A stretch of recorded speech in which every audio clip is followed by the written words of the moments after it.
सभी को जय सिया राम।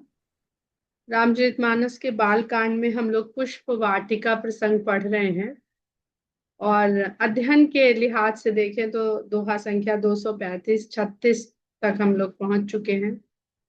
लेकिन ये प्रसंग अपने आप में जितना सुंदर है उतना ही रहस्यमयी भी है।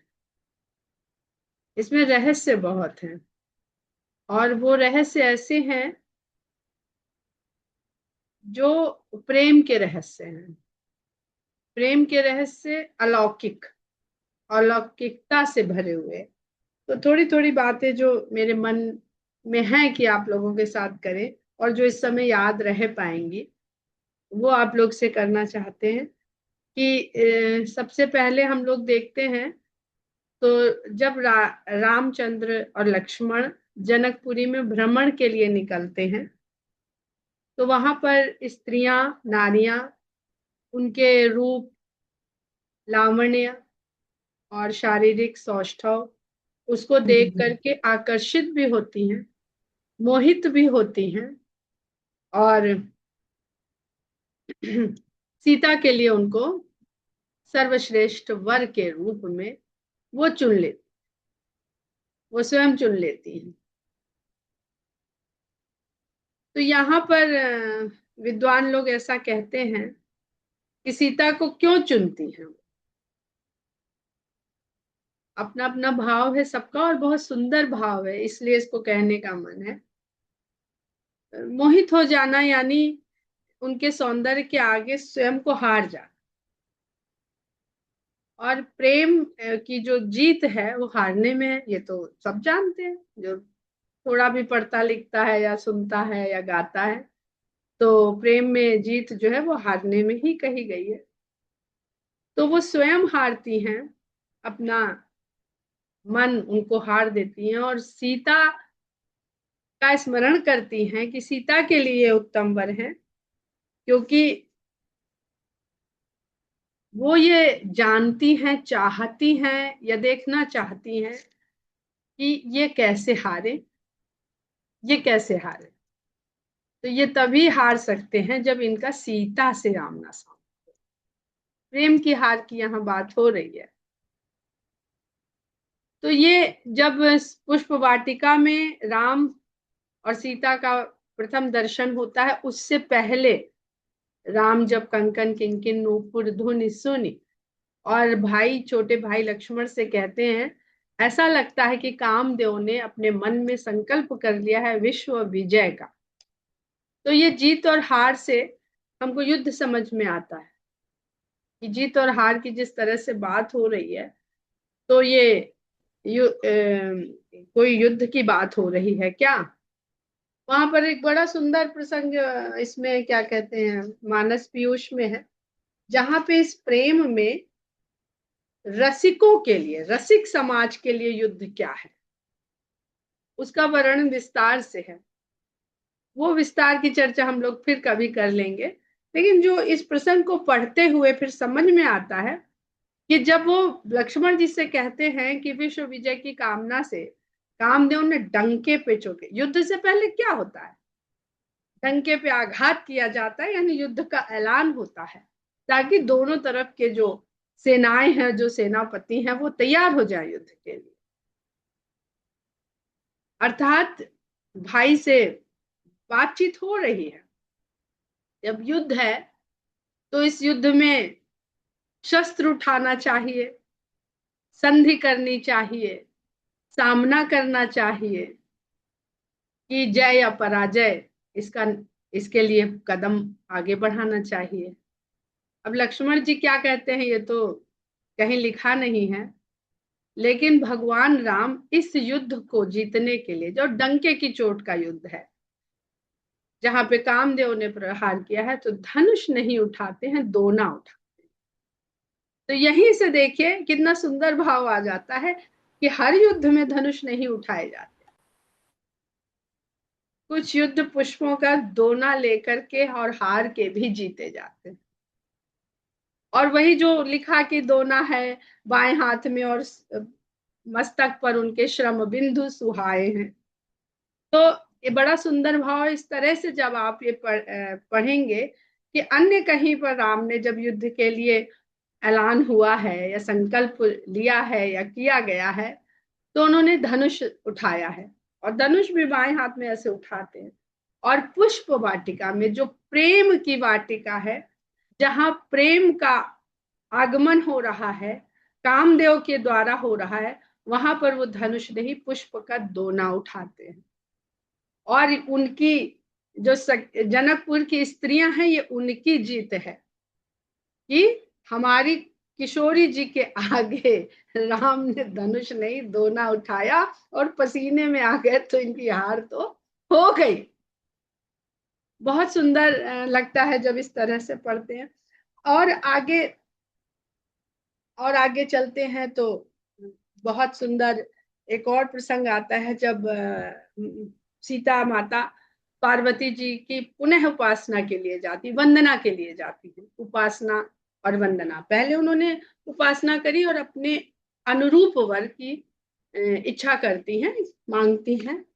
तो कोई भी उपासक जिसकी उपासना करता है, हम लोग यूं तो ये बात बहुत बार कहते सुनते हैं रामायण को पढ़ते हुए, कि अपने इष्ट के जैसे बनने का प्रयास करिए, उनसे यही मांगिए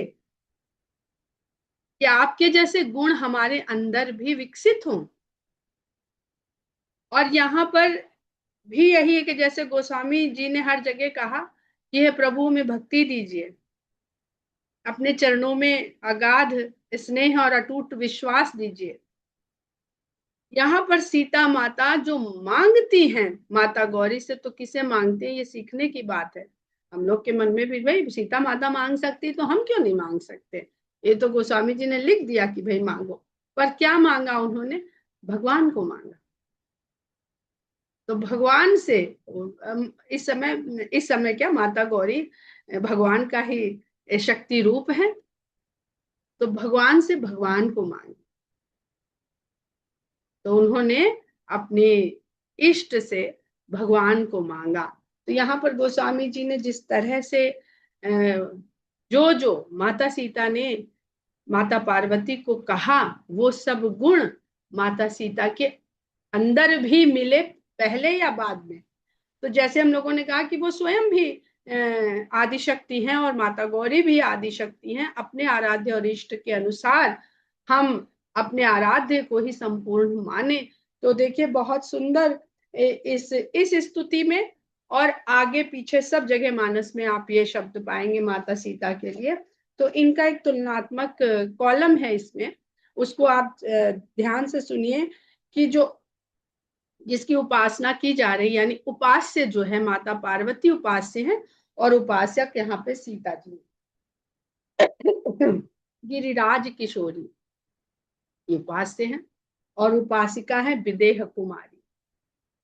फिर महेश मुख चंद चकोरी माता पार्वती के लिए, और शरद शशि जिम चितव चकोरी, वो भी अपने राम को चकोरी की भांति देख रहे। गज बदन षडानन माता दुई सुत सुंदर सीता जाए, उत्तरकांड में मिलता है। जगत जननी माता पार्वती को कहती है, और सीता जी के लिए आगे कहा गया जगदम्बा जानहु जिय सीता, अपने हृदय में सीता को जगदम्बा ही जानिए।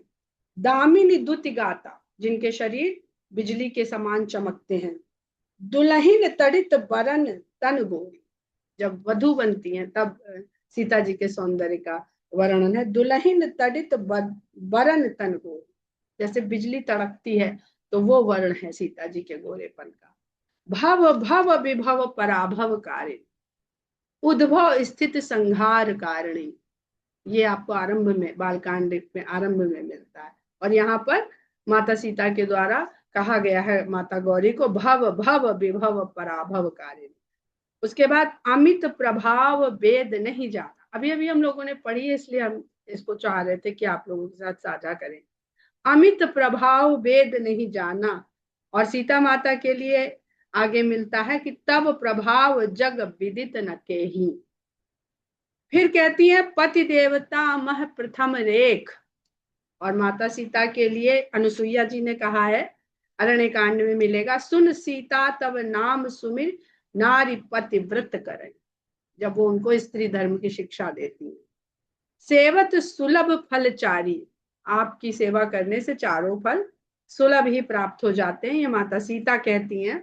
और सर्व श्रेयस करीम सीता, ये सीता जी की स्तुति में। वरदायिनी माता पार्वती, और आशीष तब अमोघ विख्याता, ये माता सीता के लिए। पुरारी प्यारी राम वल्लभाम, तो ये बहुत सुंदर जो एक उपास्य और उपासक का एक रूपता दी गई है कि कोई भी उपास्य के गुण उपासक में आ जाने चाहिए, यही उपासना की सार्थकता और संपूर्णता है। इसके बाद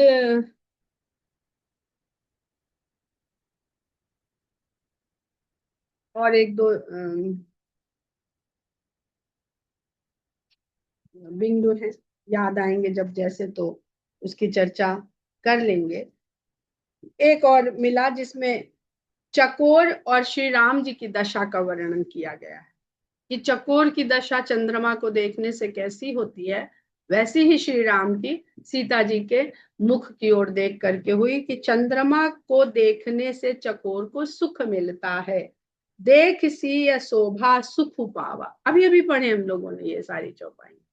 देख सी शोभा सुख पावा, चकोर चंद्रमा को एकटक देखता रहता है। इसको गोस्वामी जी लिखते हैं, भय बिलोचन चारु अचंचल, सुंदर नेत्र जो हैं वो अचंचल हो गए। चंद्रमा को देखता है तारागण को नहीं, श्री सीता जी को देखते हैं सखियों को नहीं। चंद्रमा को देख हृदय में सुख होता है, हृदय सराहत सी यलोनाई, अभी पढ़ेंगे आगे। चंद्रमा को देखकर बोलता नहीं है चकोर, जब चंद्रमा को देख दर्शन हो जाता है तो बोलता नहीं है। वचन न आवा, ये रामचंद्र जी के लिए लिखते, इतना सुख उनको मिला कि उनके मुख से वचन नहीं निकला। हम लोग धीरे से आगे बढ़ते हैं, बहुत सुंदर प्रसंग है। और यहाँ से कि एक बात और आप लोगों को पहले भी इसका जिक्र कर चुके हैं कि जब हम लोग विनय पत्रिका की स्तुति पढ़ते हैं, श्री रामचंद्र कृपालु भजमन, उसके बाद हम लोग जब पूरी हो जाती है स्तुति तो कोई छोड़ता नहीं, उसके बाद मन जाहि राचे मिले ही सोबर सहज सुंदर सांवरे और जानी गौरी अनुकूल, या इस सोरठे पर आकर के हम लोग उस स्तुति को पूरा करते हैं। तो इसका भी यही तात्पर्य हमें समझ में आता है कि जो अभी हम लोगों ने पढ़ा कि भगवान की पूजा करिए तो भगवान को मांगिए। तो जो हमने श्री राम की स्तुति करी तो मांगे कौन सा वर, मनुजाहि राचे मिले सोबर। जिस प्रकार सीता ने अपनी उपासना करी तो वर के रूप में श्री राम को मांगा, वैसे ही हम जो भी उपासना श्री राम की स्तुति कर रहे हैं तो श्री राम से श्री राम को ही वरदान के रूप में मांगे। ऐसी अवस्था हमारी भक्ति की और हमारी बुद्धि की और हमारे चित्त की, मन की बने। उसके बाद जानी गौरी अनुकूल सियहि हरख न जाई, कही मंजुल मंगल मूल बामंग हरकन। ये सीता जी के जो शुभता सूचक बाएं अंग फड़कने से उनको पता चलता है, उसका वर्णन गोस्वामी जी करते हैं। और इससे ये पता चलता है कि सीता जी को माता पार्वती की आराधना करने से यह निश्चिंतता तो हो गई कि उन्होंने जो मांगा वो पूर्ण होगा। हृदय सराहत सिय लोनाई, गुर समीप गौने दो भाई। सीता जी की लोनाई, लोनाई एक शब्द है जो अवध में बहुत कहा जाता है, और लोन का मतलब होता है नमक। और ये शब्द जिससे शब्द से बना है वो शुद्ध शब्द है लावण्य। अब लावण्य में लवण जो है वो भी नमक है, ये याद रखिएगा। यानी अब लावण्य उसको कहते तो है कि जैसे बड़ी मृदुलता हो, बड़ा कोमलता हो, ऐसी सुंदरता को लावण्यमयी कहते हैं, लेकिन उसमें लवणता भी है। लोनाई जो कह रहे हैं तो ये उस जो दैहिक सुंदरता का वर्णन है। इसलिए उसमें लुनाई और लावण्य ये सब कहना मर्यादा के हिसाब से बहुत उचित है, क्योंकि ये लीला है। और यहाँ पर देह के द्वारा ही, जिस प्रकार देह के द्वारा वो सब कर्तव्यों का पाठ पढ़ा रहे हैं, तो देह के द्वारा, नर देह के द्वारा, स्त्री देह के द्वारा वो प्रेम की सबक का भी पाठ पढ़ा, प्रेम की मर्यादा को भी पढ़ा रहे हैं। हृदय सराहत सिय लुनाई, अपने हृदय में सीता की लावण्यता को सराहना करते हुए गुरु समीप गमने दो भाई, दोनों भाई गुरु के समीप पहुंचे।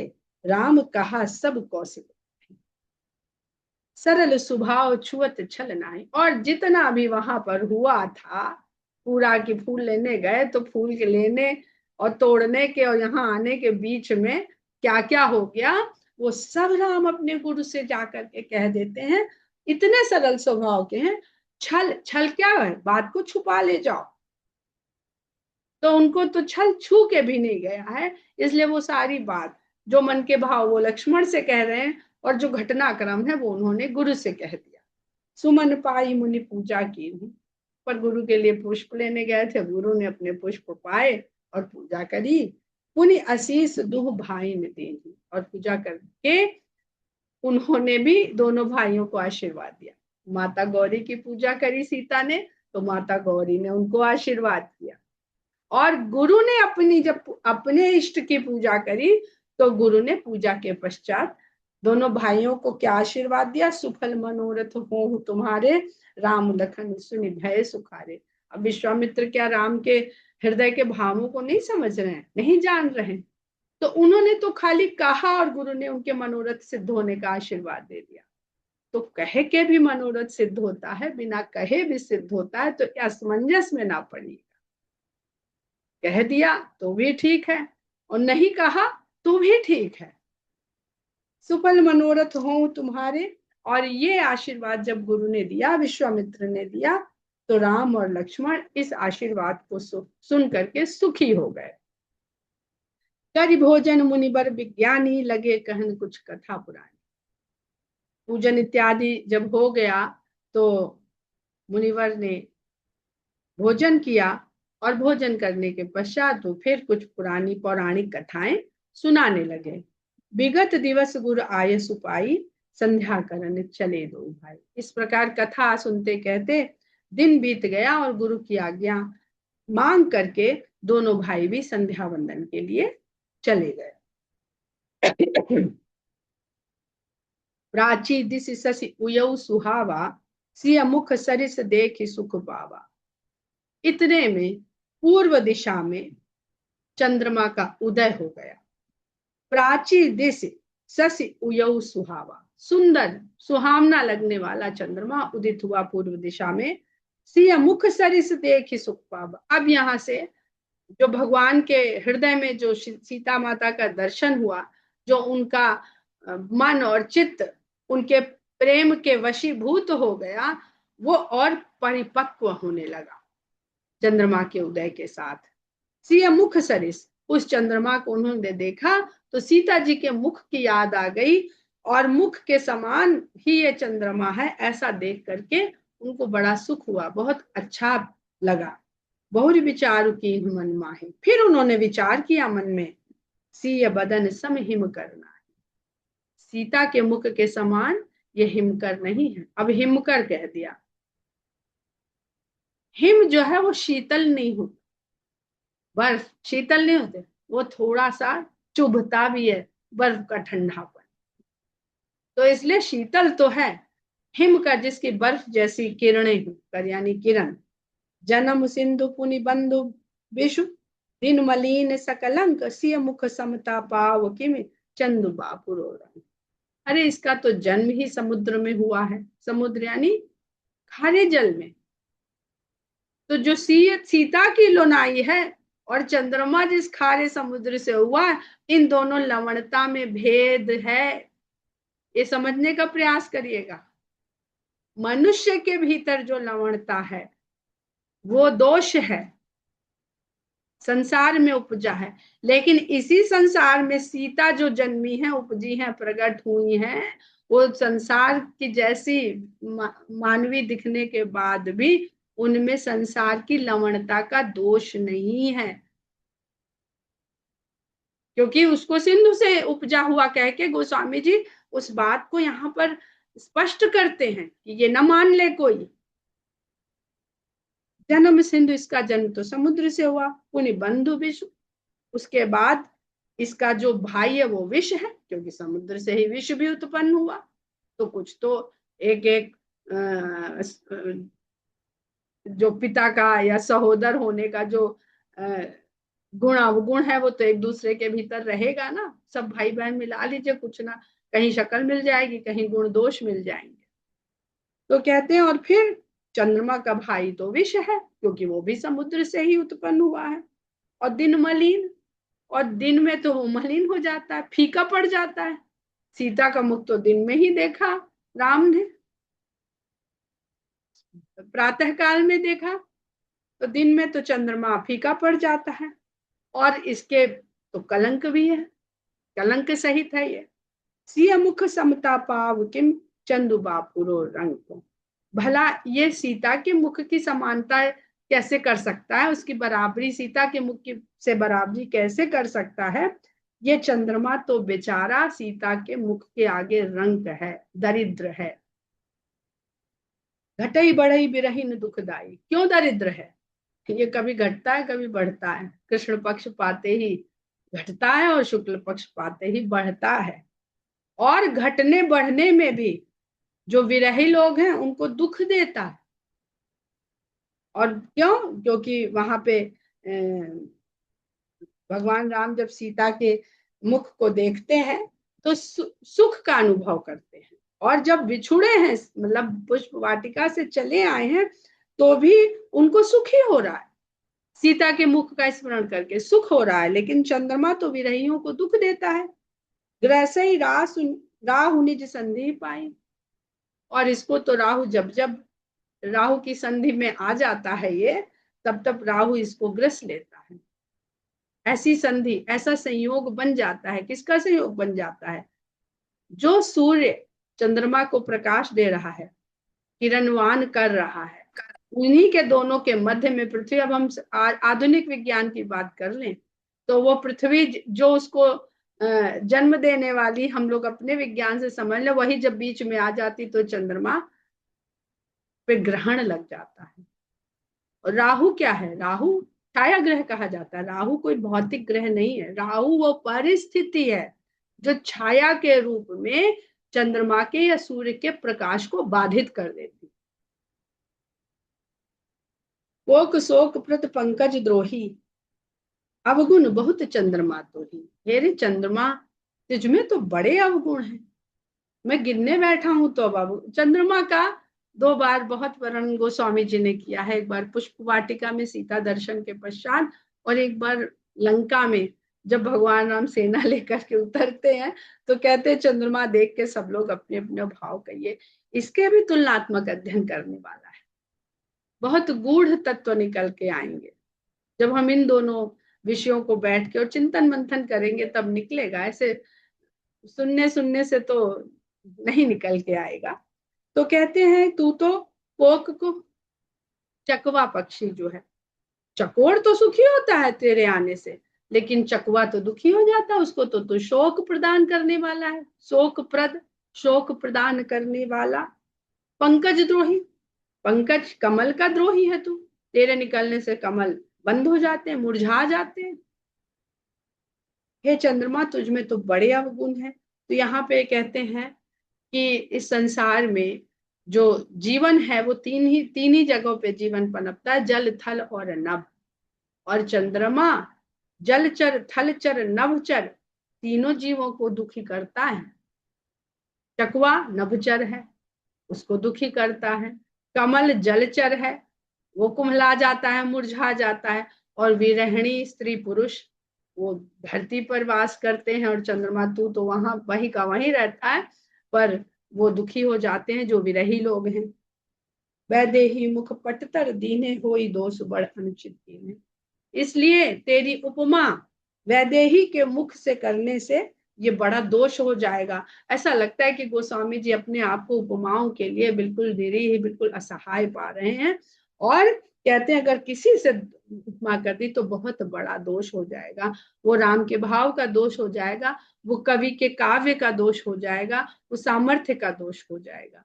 क्योंकि सीता जी की तो कृपा कटाक्ष का रास्ता देखा करते हैं देवता लोग, कि कब इनकी दृष्टि पड़े, और इनकी दृष्टि रावण की ओर सीता ने इसीलिए भी नहीं देखा। तृण धरी ओट कहत वैदेही की दृष्टि पड़ जाएगी तो कृपा पात्र हो जाएगा माता का, और कृपा पात्र हो जाएगा तो फिर राम भी नहीं इसका कुछ बिगाड़ पाएंगे, इसलिए उन्होंने रावण पे दृष्टि नहीं डाली।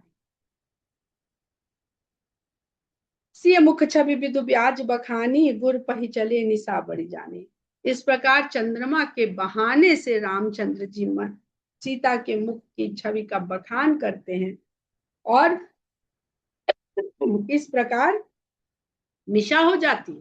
संध्या वंदन करके बैठे थे और निशा हो गई, तो निशा हुई जान करके उठ के गुरु के पास जाते हैं। करि मुनि चरण सरोज प्रणामा, आय सुपाई कीन्ह विश्राम। मुनि के पास जाते हैं, उनके चरण कमल में प्रणाम करते हैं, अर्थात जो भी कर्तव्य उन्होंने कल किए थे वो सब पूरे करते हैं, भूल नहीं गए। ऐसे नहीं डूबे सीता के मुख सौंदर्य और अपने हृदय के प्रेम में कि गुरु और कर्तव्य सब भूल गए। जाते हैं, प्रणाम करते हैं, और गुरु की आज्ञा पा करके विश्राम करने जाते हैं। विगत निशा रघुनायक जागे, बंधु बिलो की कहनस लागे। जब निशा चली जाती है तब रघुनायक जागते हैं, और भाई को देख करके इस प्रकार कहते हैं, भाई का तो सोना कहीं लिखा ही नहीं गया है। तो यहाँ भी भाई को देखा, भाई तो बैठा ही हुआ है, जागृत ही रहता है। उसको देख करके कहते हैं, उयऊ अरुण अवलोक हुताता, पंकज कोक लोक सुखदाता, बोले लखन जोरी जुग पानी, प्रभु प्रभाव सूचक मृदुवानी। लक्ष्मण से कहते हैं, हे तात देखो तो जरा, उयऊ अरुण, अरुणोदय हो गया है, अरुणोदय हो गया है, और अरुणोदय होने के साथ ही जिसके दुख की बात करी थी वो सब किस प्रकार सुखी हो गए। पंकज कोक लोक, लोक में विरही और विरहणिया, कोक पहले भी कहा चकवा, और पंकज कमल, इन सबको सुख देने सुखी करने वाला अरुणोदय हो गया है। तो लक्ष्मण जी हाथ जोड़ करके कहते हैं, बोले लखन जोरी जुग पानी। लक्ष्मण जी दोनों हाथ जोड़ करके कहते हैं, प्रभु प्रभाव सूचक मृदुवाणी, बड़े मृदुल वाणी में कहते हैं, ये प्रभु ये सब आपके प्रभाव की सूचना देने आए, ये तो चिन्ह मात्र हैं संसार को, आप ही का प्रभाव है। आप कहाँ सूरज और चंद्रमा, रात में चंद्रमा की बुराई और अभी सूरज की प्रशंसा, ये सब आपका ही प्रभाव है। अरुणोदय सकुचे कुमुद, उडगन ज्योति मलिन, जिम तुम्हार आगमन सुनी भय न प्रतिबलहीन। अरुणोदय को सुन करके कुमुद, जो रात में खिलती है, कुमुद और कुमुदनी, उडगुन जो तारे, इनकी ज्योति फीकी पड़ गई। तारे कैसे आकाश में चमका करते हैं, लेकिन अरुणोदय होते ही सब फीके पड़ जाते हैं, सबकी चमक बिल्कुल नहीं दिखाई देती है। तो ये सब संकुचित हो गए हैं, सिकुड़ गए हैं कार्य। अब तो सूर्योदय होने वाला है, अरुणोदय सूर्योदय से पहले की काल की अवस्था है, तो ये पहले ही सिकुड़ गए। अभी तो सूर्य का आकाश में तेज फैला नहीं है, जैसे केवल आपके आगमन से सारे राजा जो यहाँ डेरा डाले हुए हैं ये सब बलहीन हो गए। तो देखिएगा यहाँ पर जो युद्ध का आरंभ पुष्प वाटिका में कामदेव के डंके की चोट से प्रेम के रूप में हुआ है, उसके जो साक्षी हैं वो केवल और केवल लक्ष्मण जी हैं, और वो यहाँ पर इस बात को पूर्ण विराम लगाते हुए से लगते हैं कि आप जो वहां कह रहे थे ना, क्या करें क्या करें क्या ना करें, तो वहां दोना उठाया ठीक, पर दोना उठाने से ये कोई ना समझे कि आप दोना ही उठाए उठाए फिरेंगे। आप तो जो यहाँ पर कार्य करने आए हैं वो कार्य सिद्ध होगा। आपका आगमन सुन के ही सारे राजा बलहीन हो गए हैं, क्योंकि नृप सब नखत करही उजियारी, टारी न सकही चाप तम भारी। जो राजा हैं वो नक्षत्रों की भांति हैं जो उजाला करते हैं, ये शिव धनुष रूपी जो अंधकार है उसको नहीं टाल सकते हैं। यानी कितने भी तारे आ जाएं, रात्रि के अंधकार को जिस प्रकार वो विदा नहीं कर सकते हैं।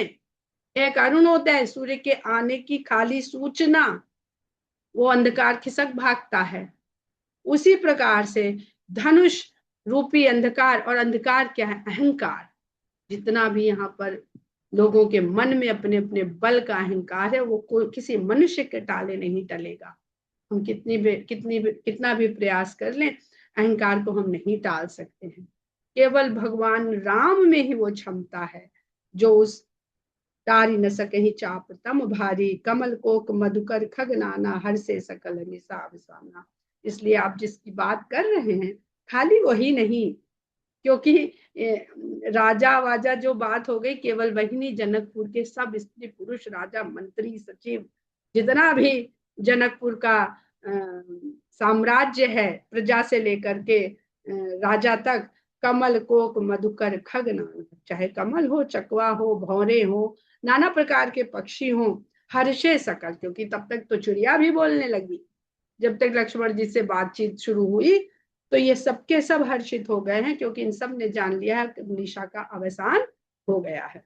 ऐसे ही प्रभु सब भगत तुम्हारे, हुई हैं टूटे धनुष सुखारे, उयो भानु बिनु श्रम तम नासा, दुरे नखत जग तेजु प्रकाशा, रवि निज उदय ब्याज रघुराया, प्रभु प्रताप सब नृपन दिखाया, तब भुज बल महिमा उद्घाटी, प्रगति धनु विघटन परिपाटी, बंधु बचन सुनि प्रभु मुस्काने, होई सुचि सहज पुनीत नहाने, नित्य क्रिया करी गुरु पही आए, चरण सरोज सुभग सिर नाय।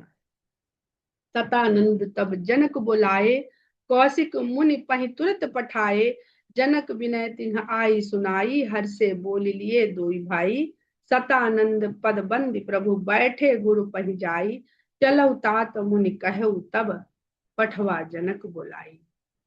तो ये जो थोड़ी बहुत चौपाई बची है, इसका हम लोग कल पढ़ेंगे इसको, और इसी के साथ बहुत सुंदर श्रृंगार, लावण्य, रूप, सौंदर्य से भरा हुआ पुष्प वाटिका प्रसंग पूरा होगा।